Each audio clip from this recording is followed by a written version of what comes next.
44절에서 58절 말씀입니다. 13장 44절 신약 22페이지 우리 한 절씩 교도하시겠습니다. 천국은 마치 밭에 감추인 보화와 같으니 사람이 이를 발견한 후 숨겨두고 기뻐하며 돌아가서 자기의 소유를 다 팔아 그 밭을 사느니라. 또 천국은 마치 좋은 진주를 구하는 장사와 같으니 극히 값진 진주 하나를 발견함에 가서 자기의 소유를 다 팔아 그 진주를 사느니라. 또 천국은 마치 바다에 치고 각종 물고기를 모는 그물과 같으니 그물에 가득함에 물가로 끌어내고 앉아서 좋은 것은 그릇에 담고 못된 것은 내버리느니라. 세상 끝도 이러하리라. 천사들이 와서 의인 중에서 악인을 갈라내어 분무불에 던져 넣으리니 거기서 울며 이를 갈리라. 이 모든 것을 깨달았느냐 하시니 대답하되 그러하오이다. 예수께서 이르시되 그러므로 천국의 제자된 서기관마다 마치 새 것과 옛 것을 그 곳간에서 내오는 집주인과 같으니라.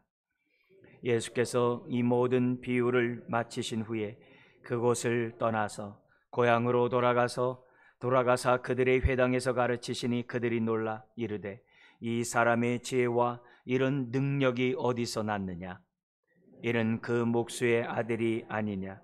그 어머니는 마리아, 그 형제들은 야고보, 요셉, 시몬, 유다라 하지 않느냐? 그 너희들은 다 우리와 함께 있지 아니하냐? 그런즉 이 사람의 이 모든 것이 어디서 났느냐 하고 예수를 배척한지라.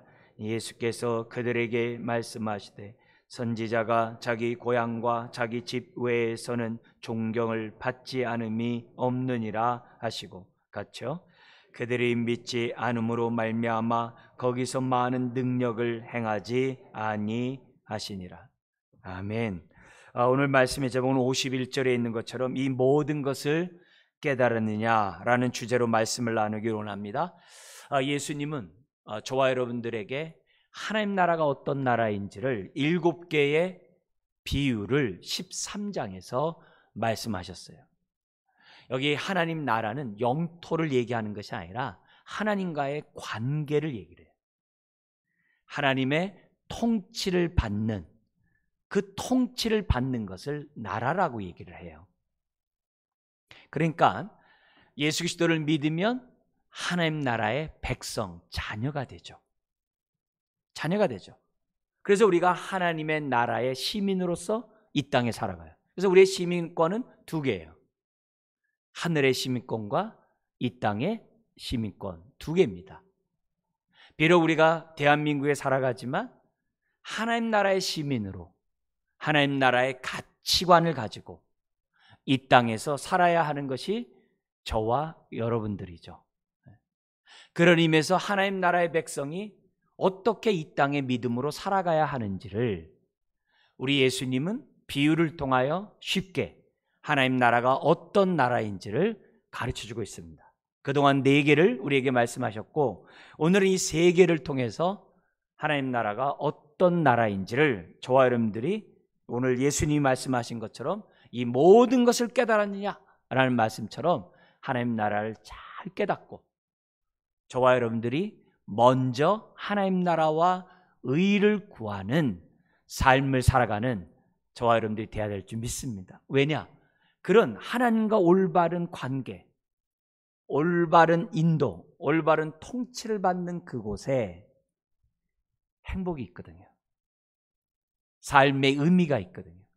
어떻게 사는 것이 보람 있고 가치 있고 정말 복된 삶인지를 우리가 경험할 수 있거든요. 그래서 예수님 우리가 믿고 있는 하나님 나라에 대해서 어떤 나라인지를 우리에게 가르쳐주고 있습니다. 오늘은 7가지 비유 중에서 먼저 3개, 우리 나머지 있는 3개를 보고 그 뒤에 말씀을 보기 원하는데요. 3개 비유는 보화의 비유, 진주의 비유, 그물의 비유입니다. 여기 나와 있는 이 보화와 진주의 비유는 그 내용이 같습니다.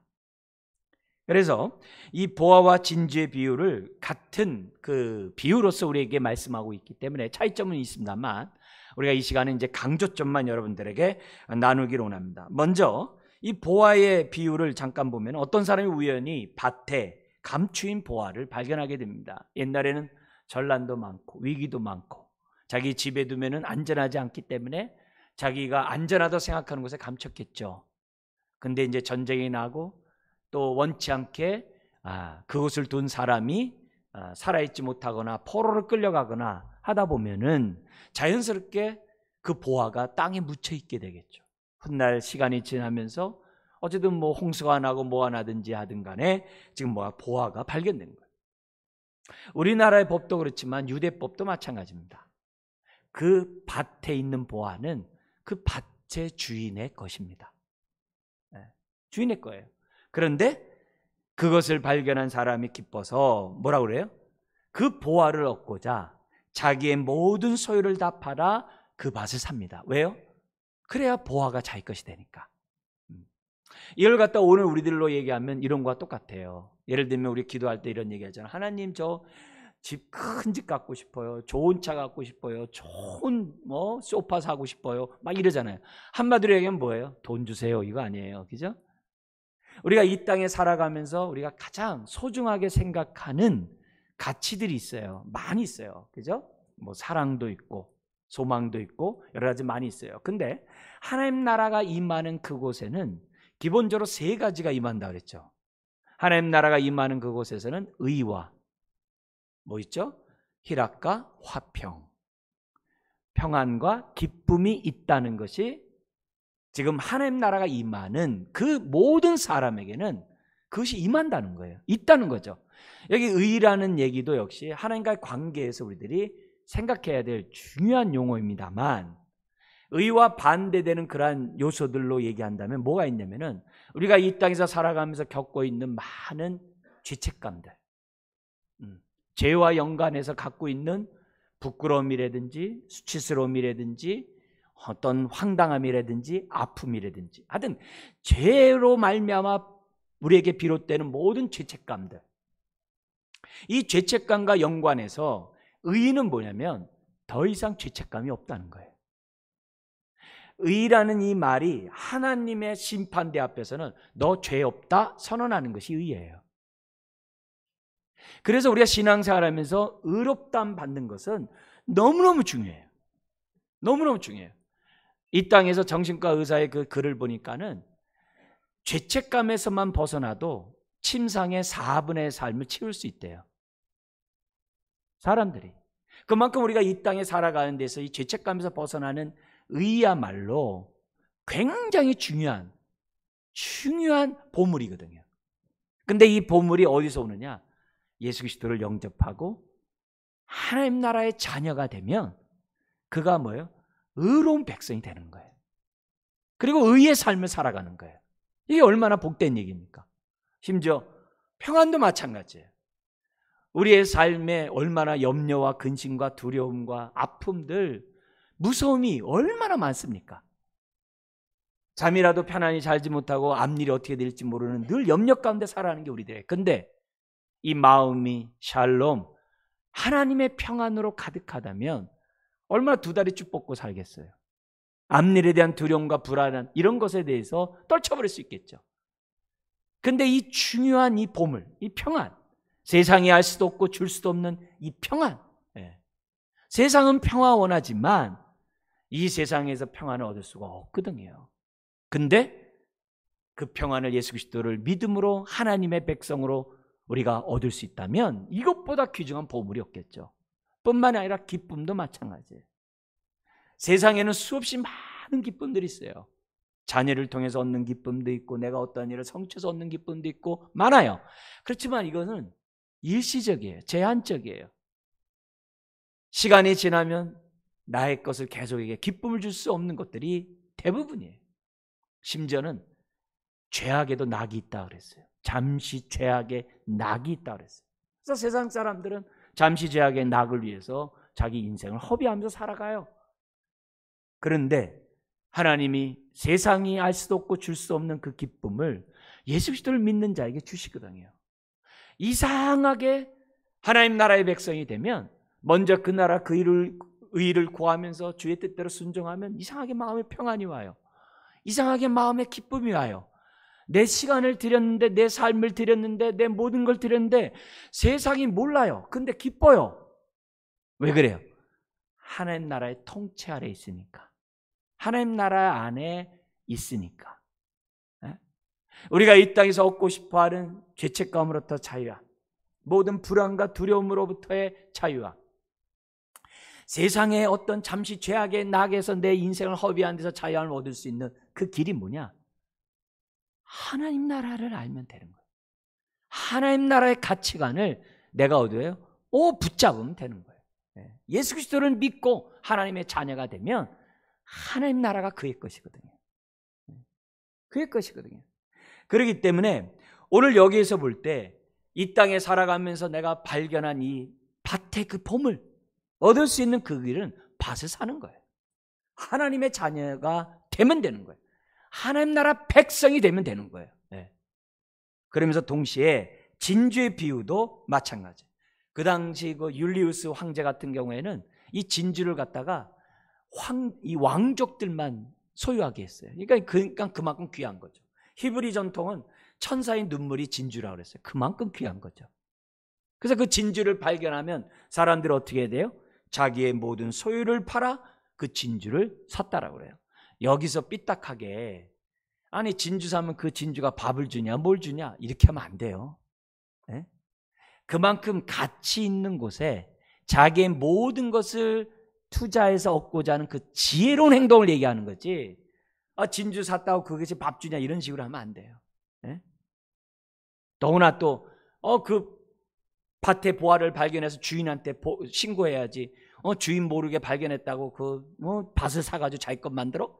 그렇게 부도덕해 그렇게 하지 말고 지금 얘기하고 하자는 강조점은 가치 있는 것에 자기가 그것을 얻고자 지혜로운 행동을 한 그 행동에 초점을 두셔야 됩니다. 지금 오늘날도 우리가 살아가는 이 세상 속에서는 아주 이문을 남기는데 굉장히 사리가 밝아요. 여러분들이라면 어떻게 했을까요?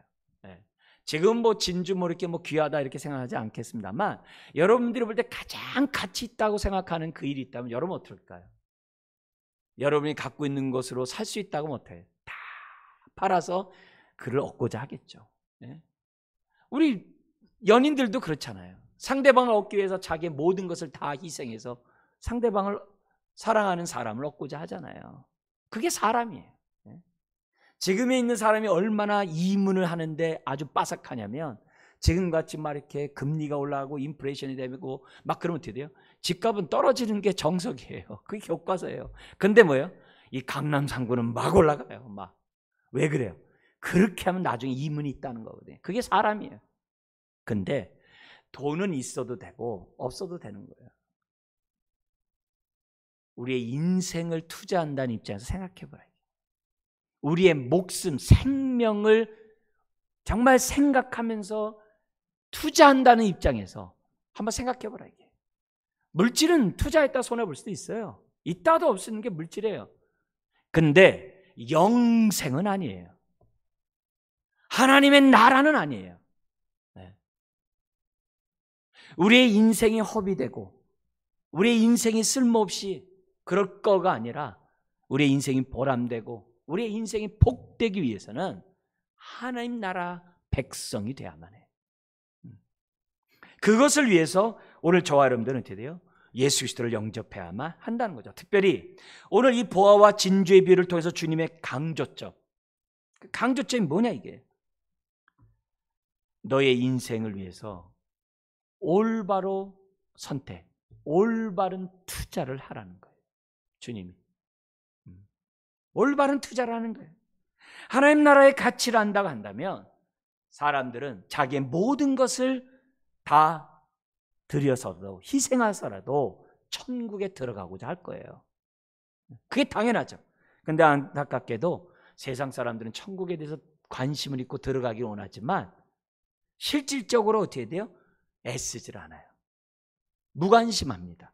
당장 이 땅에서 천년 만년 살고 싶어 하는 것이 세상 사람들의 모습이에요. 문제는 하나님을 나의 아버지라 예수님을 나의 인생의 주인이라고 내 안에 하나님 나라가 임했다라고 고백하면서 주여 주여 하는 사람들이 옛 생활처럼 세상 사람들처럼 그렇게 산다는 거예요.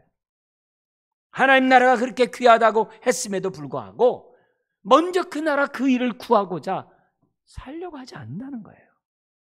적당하게 사람들이 산다는 거예요. 하나님의 뜻, 내가 나중에 성공한 다음에 순종할게요.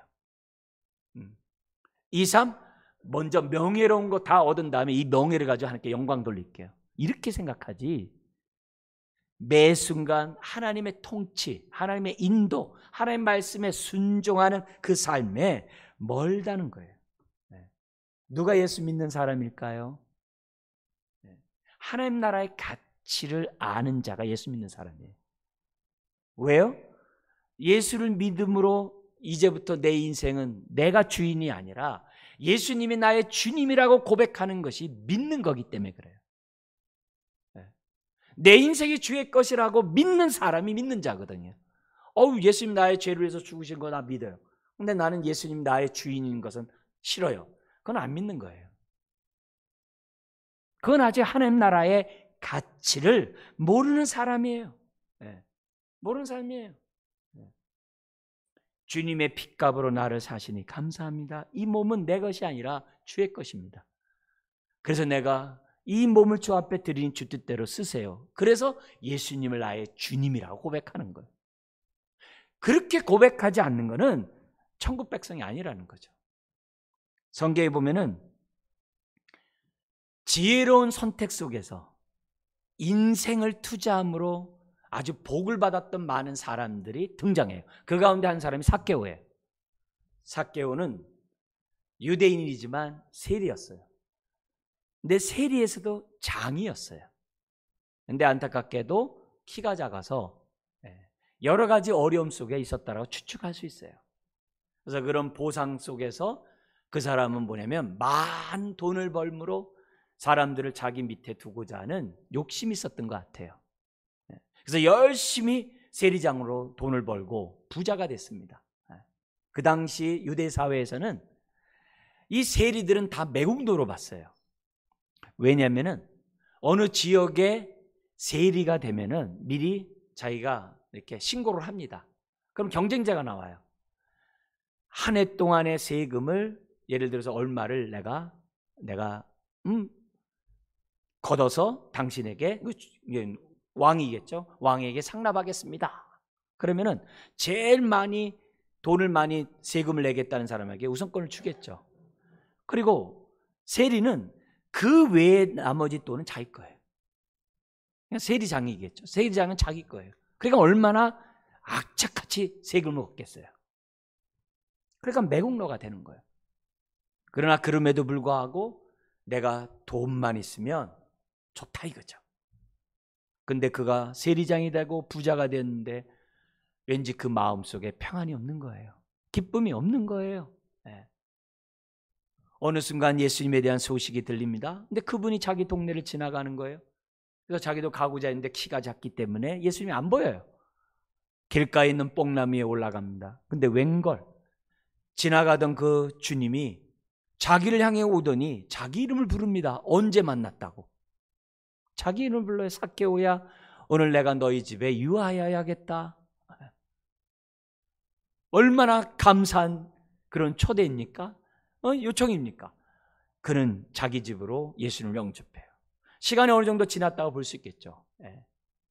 그런데 이 삭개오가 놀라운 얘기합니다. 하나님 나라가 그 안에 임한 그 고백을 합니다. 무슨 고백을 하냐면 내 소유의 절반을 가난한 자에게 주겠습니다. 그리고 남의 것을 토색했으면 4배나 갚겠습니다. 율법에서 말하는 최고의 배상을 하겠다고 얘기하는 거예요. 삭개오는 돈을 움켜잡으면 자기가 행복하고 복될 줄 알았어요. 그러나 그게 아니었어요. 우리가 얻을 수 있는 의와 희락과 화평은 예수 그리스도를 영접해야지만이 얻는다는 것을 그는 발견하게 돼요. 깨닫게 돼요. 그는 보화를 발견한 거죠. 그래서 어떻게 해야 돼요? 자기가 그동안에 붙잡았던 것을 다 내어놓고 예수를 붙잡고자 했던 거죠. 그는 인생의 올바른 투자를 했던 대표적인 사람 가운데 한 사람이라고 말씀드릴 수 있는 거죠. 우리가 하나님 나라를 얻는 데 있어서 주저주저하고 정말 우리가 지체하고 주님을 믿는다고 하면서 전적으로 믿지 않는 것은 다 하나님 나라를 모르기 때문에 그래요. 왜 하나님도 섬기고 세상도 섬깁니까? 왜 하나님도 사랑하고 돈도 사랑합니까? 아직 하나님 나라가 뭔지 모르기 때문에, 뭐가 더 귀한지 모르기 때문에. 3번 부인한 베드로에게 부활하신 주님이 찾아오셨습니다. 이것들보다 나를 더 사랑하느냐? 네, 주께서 아십니다. 3번이나 묻죠? 근데 이것들 속에서 목도 포함되냐면 사람과 어떤 이런 배 이런 물질적인 것뿐만이 아니라 베드로가 3번씩이나 부인했던 그 이유들이 뭘까요? 어쩌면 자기 목숨이 더 귀했는지도 모르죠. 어쩌면 여러 가지 자기 생각이 이런 것들이 더 귀하다고 생각했는지 모르겠죠. 근데 그런 것들보다도 정말 주님을 더 사랑하느냐, 그게 중요한 거거든요. 여러분, 예수님보다 더 중요한 게 없잖아요.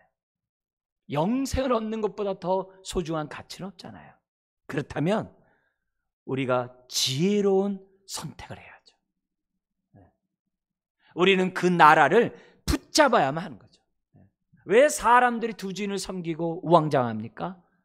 아직 하나님을 알지 못해서, 아직 하나님을 제대로 만나지 못해서 우왕좌왕하는 거예요. 영생이 뭐라고 그랬어요? 이것이 영생이니 곧 하나님과 그 보내신 자 예수 그리스도를 아는 것이 영생이라 했어요. 근데 이 아는 게 뭐라고 그랬어요? 지속적으로 아는 거예요. 지속적으로 아는 거. 지속적으로 안다는 단어를 우리 표현으로 쓴다면 교제하는 거. 주님 되심을 인정하고 주님의 말씀에 따라 순종하고 하나님의 뜻 가운데 살아가는 게 교제죠. 근데 그걸 어떻게 해야 돼요? 오늘도 내일도 지속적으로 교제하는 그런 사람이 바로 영생을 얻은 사람이죠. 영생이 여기 뇌 속에 있나요? 심장 속에 있나요? 영혼 속에 있나요? 그렇게 생각하면 안 돼요. 영생은 하나님과의 관계를 얘기하는 거예요. 깨어진 관계에 있던 자들이 하나님의 자녀가 되는 그 관계를 우리는 영생이라고 그래요. 영생이라고 그래요. 하나님 나라는 죽어서 가는 나라가 아니에요. 지금 이 순간에 예수 그리스도를 주라고 고백하는 그 심령 속에 임하는 나라가 하나님의 나라라는 거죠. 그래서 무엇보다도 우리는 하나님 나라를 놓치면 안 돼요. 그래서 먼저 그 나라 그 일을 구하라는 것이 그 인생이 복되기 때문에 그러는 거예요. 그게 바로 복된 인생이에요. 그래서 물어보는 거예요. 주님이, 사랑하는 아무개야, 너는 나를 믿으면서 뭘 포기했냐? 너 예수 그리스도를 믿는다고 그러는데 너 나 때문에 뭘 포기했냐? 다른 말로 하면 나는 너를 위해 목숨을 줬는데 너는 나를 위해서 뭘 줬니? 그거 묻는 거예요. 여러분, 주님을 위해서 뭘 희생했어요? 여러분, 주님께 뭘 드리셨어요? 괜히 젊을 때 믿어가지고 내가 이렇게 생고생한다고 늙을 때 아멘하고 죽을 것. 여러분, 한번 내 모습을 잘 생각하셔야 돼요. 이런 생각들은 하나님 나라를 모르기 때문에 그래요. 하나님 나라가 그 안에 임함으로 의와 희락과 화평을 맛보지 못하기에 이런 표현을 하고 있는 거예요. 바울이라는 이 사도가 있어요. 그가 사도가 되기 전에 자기가 가장 귀하게 여겼던 것이, 그가 붙잡았던 가치들이 뭐였냐면 자기가 베냐민 지파라는 거예요. 히브리인지의 히브리인이고 유대인이고 베냐민 지파라는 거예요. 자기가 굉장히 아주 그 지파에 대한 그게 있어요. 심지어는 뭐냐면 그 당시 사람들의 존경을 받고 있는 율법사 바리새인이에요. 바리새인이 되는 거예요. 근데 그 바리새인 중에서도 이 사도 바울은 예수 그리스도를 만나기 전에 뭐냐면은 연장자보다도 더 의로운 자가 되고 싶어하는 그 칭찬을 듣고 싶어서 그걸 얻고자 인생을 다 드렸던 사람이 사도 바울이었어요. 과거에. 그런데 예수님을 만나는 그 순간, 예수님을 아는 그 순간 과거에 자기가 붙잡았던 그 모든 것이 부끄러운 거예요. 부끄러울 정도가 아니라 배설물같이 느끼게 된 거예요. 그동안의 내 삶의 인생의 투자를 잘못했다는 것을 깨닫게 된 거예요. 그래서 앞으로는 내 인생을 주를 아는 지식 속에 살아가게 노라고, 그것이 나의 인생의 기쁨이라고 바울은 고백해요. 왜요? 하나님 만났으니까. 왜요? 하나님 나라가 그 안에 임했으니까. 이런 고백을 한다는 거죠. 그래서 이 시간에 두 가지 비유를 통해서 주님이 주신 얘기가 그거예요. 난 너를 위해 목숨을 줬는데 넌 나를 위해 뭘 주니? 너 나 믿는다고 주여 주여 하면서 뭘 포기했니? 뭘 희생해봤니? 오늘 내 삶 속에 정말 하나님 나라가 임하는 그 증거가 뭔지 묻는 거죠. 올해가 72주년 6.25 해죠. 그래서 22개 나라가 참전을 해요. 그중에 6개 나라는 의무되고 전쟁하는 나라가 16개 나라가 참전했는데 약 200만 명이 참전을 했다고 그래요. 그중에 이제 92%가 미국이었다고 합니다. 180만 정도 미군이 참석하고, 그 다음에 이제 이 나머지 나라들이 참석하는데, 가장 그 다음에 많이 참석한 게 2.8%의 영국이 5만 6천, 캐나다 사람들이 1.3%, 2만 5천 명이 참전했다고 해요. 예전에 토론토의 그 대학에 보면은 가서 보니까 거기에 이렇게 6.25 참전 기념 기억하는 그 추모비가 있더라고요. 이름이 있더라고요. 미국에 흔히 그 좋다고 하는 그 아비리그의 있는 그 좋은 그 대학에도 보면은 6.25 참전, 베트남 참전 이런 게 있어요. 그 사람들이 한국에 올 때 한국이 어딘지도 모르고 왔죠. 왜 왔냐? 자유와 민주주의를 지키기 위해서 그들이 한국에 왔었다고 합니다. 근데 그 참전한 사람 중에서도 3만 8천 명 정도가 죽었는데 미국 사람이 90%가 죽었더라고요. 그러니까 많이 참전하고 많이 미국 사람이 이제 죽었던 것을 보게 됩니다. 이제 그런 가운데 우리나라에서 이 참전한 사람들을 매년 부르잖아요. 엊그저께도 그런 이렇게 기념 행사식을 했잖아요. 그 중에 이제 영국 사람이 한 게 있어요. 한번 좀 여러분들 좀 소개하고 싶은데요. 영국이 5만 6천 명이 참전해가지고서 1,000명이 넘게 죽었는데요. 그 죽은 숫자가 아프가니스탄하고 이라크와 포클랜드, 저 남미 있잖아요. 그때 죽었던 숫자보다 더 많답니다. 근데 그 더 많은 사람이 죽었던 게 6.25 참전인데 아직도 살아있는 사람이 영국에 있다고 해요. 근데 영국에서는 기억조차 안 한답니다. 그래서 그 사람이 이 앨런 가이라는 사람인데, 자기가 6.25 전쟁이 끝나고 고향에 갔는데 저녁에 도착했대요. 그래서 집이 멀기 때문에 짐도 있어가지고 경찰서에 옆에 있어서 얘기했답니다. 내가 지금 전쟁 끝나고 왔는데 나 좀 집에 좀 나 좀 데려다 달라고. 그러니까 그러더래요. 전쟁까지 갔다 온 건강한 사람이 왜 차 타고 안 해? 걸어가라고 그랬대요. 그래서 영국에서는 자기를 기억해 주지도 않는다는 거예요. 근데 이제 우리나라가 기억해 주고, 심지어 어떤 사람은 자기에게 찾아와서 사진까지 찍어줬다는 거예요. 이렇게 큰 전쟁에 참여. 그래서 뭐 값을 얼마냐니까 당신은 이미 전쟁 때 지불했습니다 하면서 이렇게 축하하는 게 우리나라가 있었다고 해요. 이제 거기에 대해서 이제 굉장히 이제 감격하고 있는 그런 사람인데요. 그 사람이 쓴 시가 있어요. 제가 한번 읽어드릴게요. 한번 들어보세요. 이 사람들은 자유와 민주주의를 해서 한국이 어딘지도 모르고 와가지고 자기 동료들이 죽으면서 자기는 살아났잖아요. 그러면서 자기가 쓴 그런 시라고 그래요. 조국에게 잊혀져 버린 그들, 영국 병사하는 얘기하는 거예요. 타지에서 싸운 그들, 사투 끝에 죽은 그들, 낯선 손에 학살당한 그들, 부상당한 젊은이들, 울고 있는 젊은이들, 피 흘리는 젊은이들, 죽음으로 향한 젊은이들, 그들의 희생은 헛된 것이었나? 그들의 노력은 고통받을 정도로 가치가 있었는가? 이게 한 단락이고, 그 다음 단락 우리나라로 바뀌어요. 행복한 아이들 천진난만하기도 하지, 웃는 소리와 뛰어노는 미소가 이제 나의 고요한 아침의 나라를 채우네. 모두 안전하고 해로운 것으로부터 자유롭게 모든 어머니의 아들들의 덕에 한 사람 한 사람을 위해 싸우며 고통을 무릅쓴 그들의 용맹한 노력은 헛되지 않았노라. 우리나라에 와서 느끼면서 했던 그런 얘기예요. 여러분, 자유와 민주주의가 얼마나 귀한 가치입니까? 하물며 하나님 나라를 지키고 하나님 나라를 위해서 싸워야 되는 저와 여러분들은 뭘 희생하냐겠죠. 그것을 묻는 것이 지금 두 개의 비유를 통해서 우리에게 말씀하시는 주님의 질문이에요. 나머지 하나가 뭐냐면 그물의 비유입니다. 이 그물의 비유는 앞에서 알곡과 쭉정이 가라지 비유에서 했던 얘기와 같은 비유예요. 자, 근데 왜 우리 예수님은 앞에서 했던 말을 또 반복할까요? 왜 다른 비유를 통해 하나님 나라의 똑같은 얘기를 왜 할까요? 이건요, 하나님 나라의 가치가 그만큼 중요하다는 것과 함께 동시에 사람들이 자꾸 그 가치를 모르고 흘려 듣는다는 거예요. 7개의 비유에서 2번씩이나 똑같은 얘기를 한다는 얘기는 그만큼 중요하다는 거예요.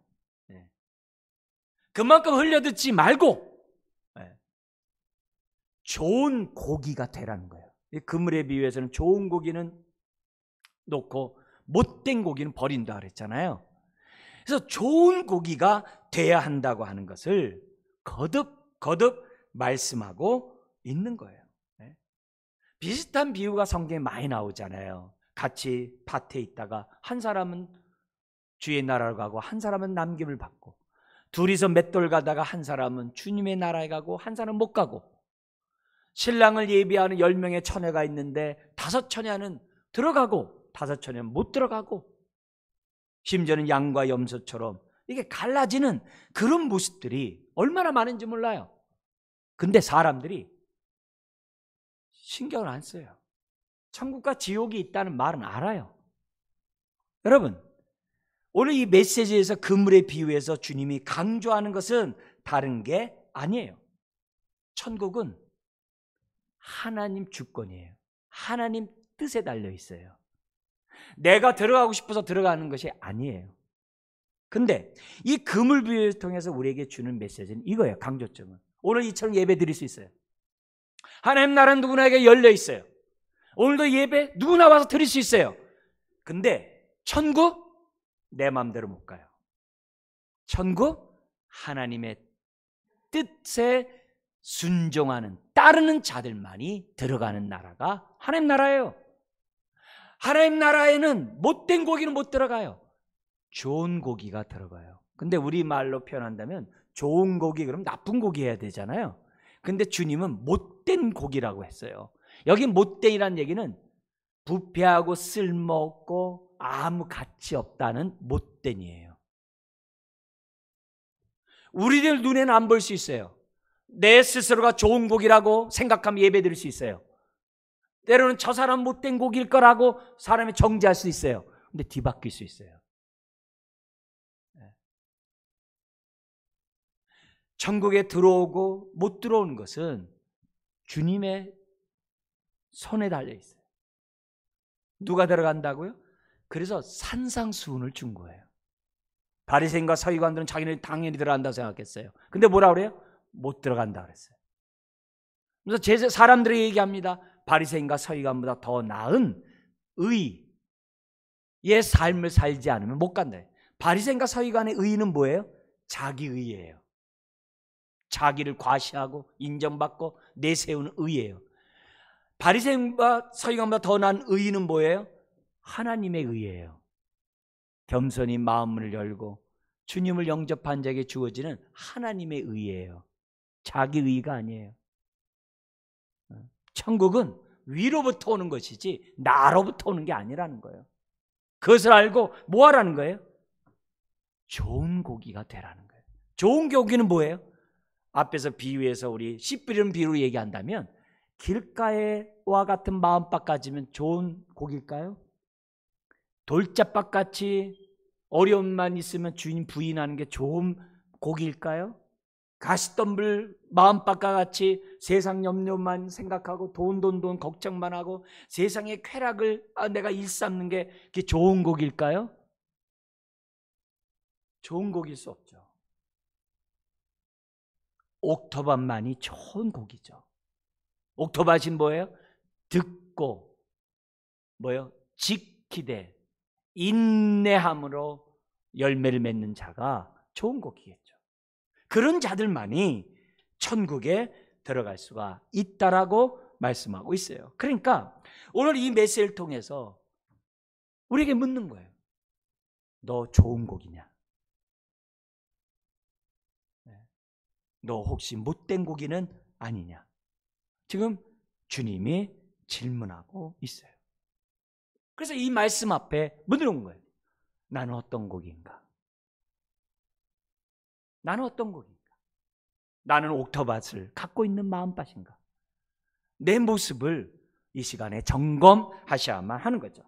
자, 이렇게 짝을 하면서, 왜냐면 누룩과 우리 이 겨자씨와 누룩도 한 짝이잖아요. 그죠? 그렇게 하잖아요. 지금 여기서도 뭐예요? 한 짝이거든요. 지금 한 짝으로 지금 뭐냐면 우리가 보아와 진주의 비유도 얘기했어요. 얘기하시면서 지금 강조하면서 하신 말씀이 그거예요. 너 눈을 감았을 때 주님 품에서 눈 뜰 자격이 있냐 이게요. 자신이 있냐 이게요. 네. 눈 떠야죠, 하나님 앞에서. 더구나 50절 보세요. 우리 한번 읽어볼까요? 풀무불에 던져 넣으리니 거기서 울며 이를 갈리라. 이거 누가 한 거예요? 예수님이 하신 거예요. 근데 예수님 어떤 분이세요? 심판주세요. 목사인 저 자신도 지옥 얘기하기가 주저주저 할 때가 있어요. 혹시 성도들 들으면서 부담이나 혹시 마음에 이렇게 아파하면 어떡할까? 이런 마음으로 주저할 때가 있어요. 근데 우리 주님 주저하지 않으세요. 네? 그냥 풀물에 던져 넣는다고 딱 얘기를 해요. 가라지 그냥 불구덩이에 집어넣는다고 얘기를 해요. 누가요? 심판주가. 이 땅에서 구세주를 만나지 못하면 심판주를 만나게 돼 있어요. 우리는 심판주를 만나기 전에 이 땅에 하나님의 자녀가 돼야 하는 것. 그게 지혜로운 자죠. 예수를 영접해야죠. 그게 지혜로운 자죠. 그러자 51절에 그래요. 이거 다 깨달았느냐? 제자들이 네 그랬어요. 그러니까 우리도 다 깨달아야 돼요. 제자들도 깨달았는데 우리가 왜 못 깨달았겠어요? 깨달아야 돼요. 그러면서 제자들에게 욕을 합니다. 뭐라고 요구하냐면 52절 한번 읽어볼까요? 예수께서 이르시되 그러므로 천국에 제자된 서기관마다 마치 새 것과 옛 것을 그 곳간에서 내려오는 집주인과 같으니라. 이렇게 돼 있어요. 여러분 가정에서 주인이 식사 손님 초대하면 알맞게 음식들 나오는 것이 그게 주인의 지혜겠죠. 근데 여기서 얘기하는 것이 뭐냐면 천국의 제자된 서기관이라는 표현을 썼어요. 이 말은 그 당시 회당과 연관해서 생각해야 됩니다. 왜냐하면 그 당시 이런 말하면 사람 다 알아들어야 되거든요. 옛날이나 지금이나 이스라엘 회당, 교회당이라고 그러잖아요. 우리는요. 회당에 가면요. 이렇게 전체 모이는 장소가 있지만 반드시 그 옆에 뭐가 있냐면 두루마리를 저장해 놓는 갖다 놓은 방이 있어요. 두루마리 방이 있어요. 지금 우리들이 막 이렇게 인터넷에 보고 그럽니다만 다 필사해서 두루마리를 보관해 놨거든요. 그러니까 구약이 얼마나 많겠어요. 두루마리니까. 더구나 모세오경 얼마나 많겠어요. 그죠? 근데 이스라엘 사람들은 어느 나라에 있거나 어떤 시대를 살거나 1년에 한 번은 모세오경을 안식일 날 반드시 읽고 말씀을 강론하게 돼 있어요. 똑같아요. 어느 나라, 어느 지역으로 가나, 어느 시대로 가나 몇째 주는 무슨 본문을 읽어야 돼요. 근데 그거와 함께 읽는 본문이 있어요. 구약에는 크게 세 영역이 있어요. 모세오경이 있고 역사서가 있고 시가서가 있고 예언서가 있어요. 이제 크게 우리가 뭐냐면 이제 예언서 속에 이제 포함을 해요. 그러면 모세오경을 읽을 때 같이 읽는 본문이 역사서에도 있고요. 예언서에도 있어요. 그러면 서기관은 어떻게 돼요? 그날에 읽어야 될 두루마리를 쫙 뽑아가지고 그날에 어떻게 돼요? 안식일 날 성경 읽게끔 해야 되잖아요. 그죠? 그런 것처럼 제자들에게 얘기하는 거예요. 너희들은 천국에 하나님의 말씀의 보화를 지금 어떻게 돼요? 깨달은 자다. 지금 깨달았다고 했으니까. 그렇다고 한다면 서기관, 지혜로운 서기관처럼 너희도 때에 맞는 하나님의 말씀을 제자들에게 전하고 가르쳐야 한다는 것이 52절이에요. 저는 제가 83년도서부터 교육자 생활을 했어요. 40년 이렇게 되죠. 하면서 하나님 앞에 늘 기도하는 기도 제목이 있어요. 지금도 빼놓지 않아요. 뭐냐면 말씀의 지혜와 지식의 은사를 주셔서 때에 맞는 하나님의 말씀을 잘 전하게 해달라는 게 기도 제목이에요. 여러분이 저를 위해서 기도할 때 그런 기도를 하셔야 돼요. 그런 기도를 해주셔야 돼요. 근데 이 기도는 여러분 자신을 위해서도 해야 돼요. 하나님이 왜 우리를 하나님의 자녀의 백성이 되게 했느냐? 다른 거 없어요. 내가 발견한 하나님의 보화를 전하라 이게. 그리고 깨닫도록 영안이 밝아지도록 가르치라는 거예요. 전하고 가르치라는 이 사명을 예수 그리스도를 믿는 모든 사람에게 주신 거예요. 그래서 교회 오면은 피차 가르치고 권면한 가운데 자라가야 돼요. 알아가야 돼요. 그게 교회 오면. 바깥에 나가면 어떻게 돼요? 전해야 돼요. 그래서 그들도 나처럼 보화를 발견하도록, 그들도 나처럼 모든 것을 팔아서 자기 인생을 다 들여서 주님을 위해 살도록 우리가 뭐예요? 전하고 가르쳐야 돼요. 모든 부모는 예외가 없어요. 자녀들에게 반드시 가르쳐. 그게 뭐예요? 성경에 나오는 경문갑이에요. 오늘날도 유대인들은 안식일 외에 성경 읽거나 기도할 때 손과 이마에 경문갑을 이마에다 손목에다 두르고 말씀과 기도를 그들은 뭐예요? 하나님 앞에 올려요. 그 경문갑 안에 4개의 말씀이 있다 그랬죠? 우리가 외우고 그랬어요. 그 4개의 핵심이 뭐예요? 모든 부모는 앉아나 일어서거나 집 안에 있거나 집 밖에 있거나 자녀들에게 하나님의 말씀을 강론하라 그랬어요. 이 사명을 모든 부모는 하라 이거예요. 그 얘기예요. 오늘 저와 여러분들이 하나님 앞에서 정말 내 모습을 살펴보셔야 돼요. 나는 그 나라를 발견했는가? 그리고 나는 지금 전하고 있는가? 저 신학교 때 우리 설교학 교수님 계세요. 지금 그분 연세가 이제 95세 이렇게 되신 분인데, 그분은 하루에 이제 4시간은 한글 성경, 1시간은 원어 성경 읽는 분이에요. 그러니까 저희 교수 생활하실 때도 그렇게 사셨다는 거예요. 그래서 그 교회 우리 그 전도사의 얘기를 들어보더라도 어디를 가든지 간에 항상 하루에 그 성경 읽는 건 놓지 않는데, 그분의 지론은 뭐냐면 주의 길을 가고자 하는 사람들은 40이 되기 전에 100독을 해야 된다는 게 그분의 지론이에요. 그래가지고 하나님의 말씀에 여기 있는 이 말과 연관해서 한다면은 목회자는 성경에 뇌리 성경 일람표가 있어야 된대요. 뇌리 성경 일람표 머릿속에 66권이 딱 들어 있어야 된다. 그래서 성도가 뭐라고 권면하고 뭐라고 질문하고 성도의 상황이 딱 됐을 때 그 말씀이 툭 튀어나와야 된다는 거예요. 그게 목사여야 된다는 거예요. 그래서 40살이 되기 전까지 100독을 해야지 그게 목회자의 자질이 있다고 얘기를 하는 거예요. 그분 에피소드가 있는데요. 설교학 시간이 있기 때문에 실습이 있어요. 대강당에 학생들 모아놓고 5분씩 설교를 해요. 그래서 뭐냐면 설교 끝나면 그 다음부터 수업 안 들어도 돼. 그러니까요. 서로 먼저 하고 수업 안 들어오려고 그냥 막 순서를 쫙 해놨어요. 5분씩 설교를 해요. 네? 설교를 하는데 너무 잘해요. 얼마나 잘하니까 1분 나가고 2분 나가고 하겠어요. 설교를 쫙 하는데 그분은 A하고 A 플러스 F밖에 없어요. 그러니까 너무 잘하는데 F 그래요. 그럼 다 의아했죠?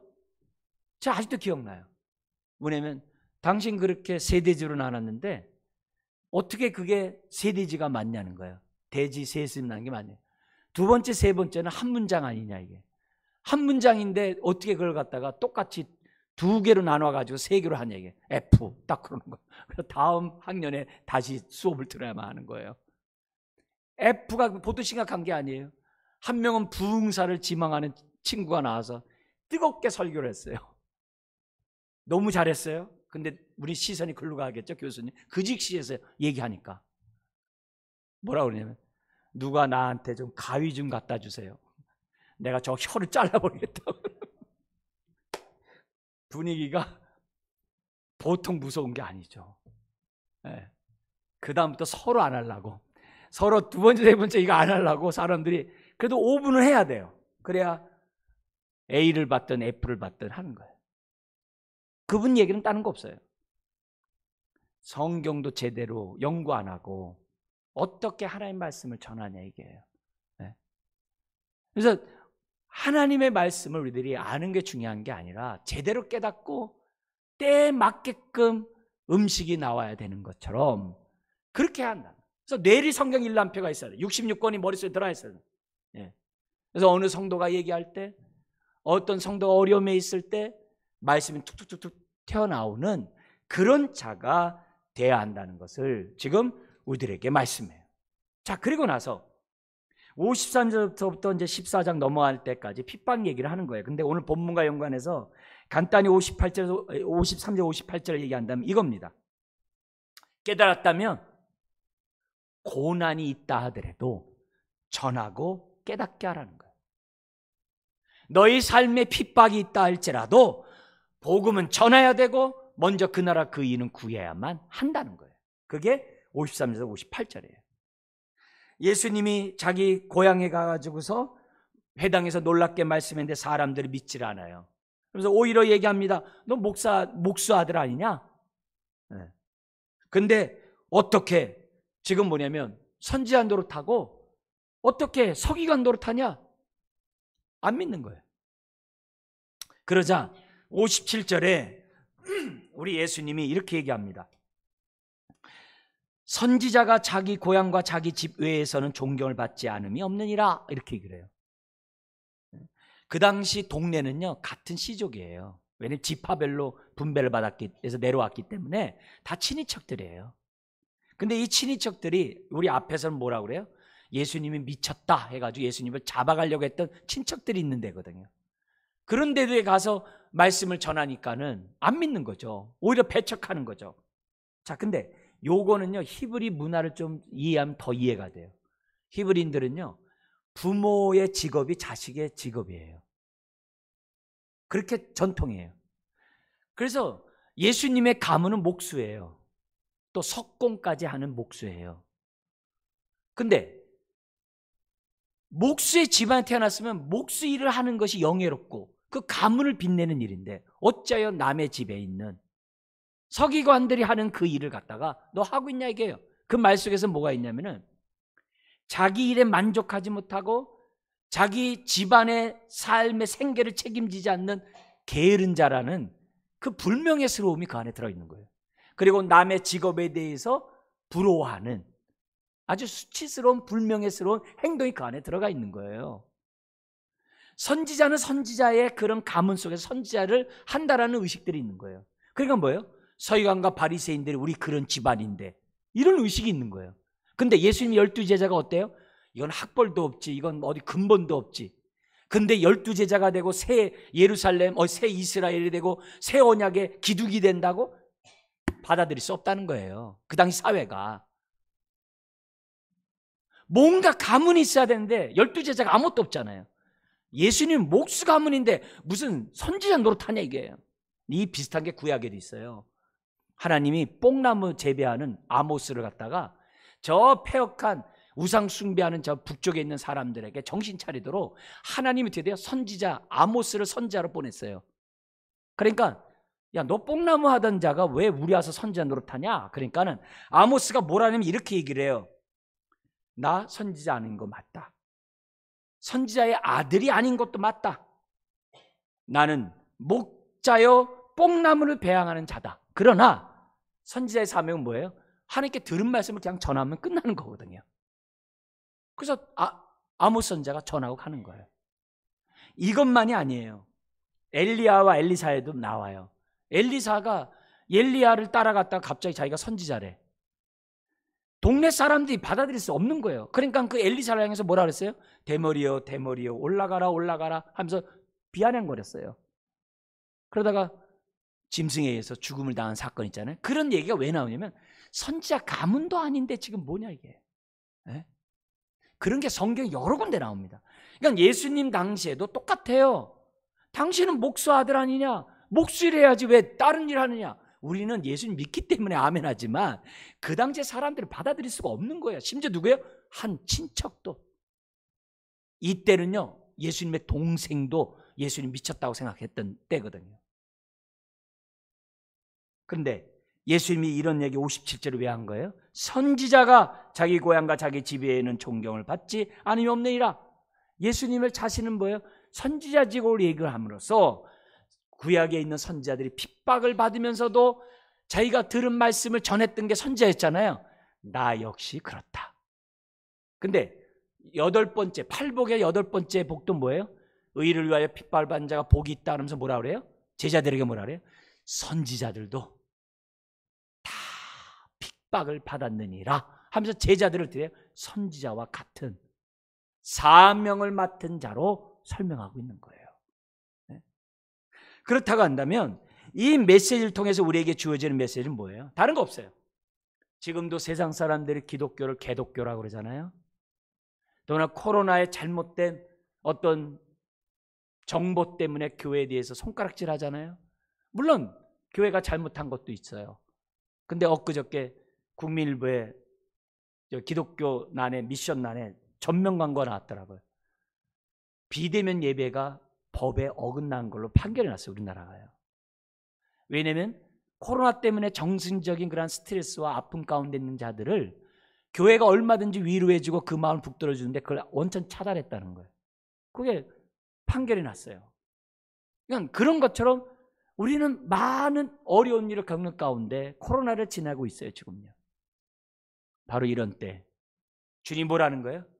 너를 오해하고 예수님처럼 너를 박해하고 너를 갖다 무시하고 배척한다 할지라도 뭐라는 거예요? 하나님 나라를 깨달았느냐?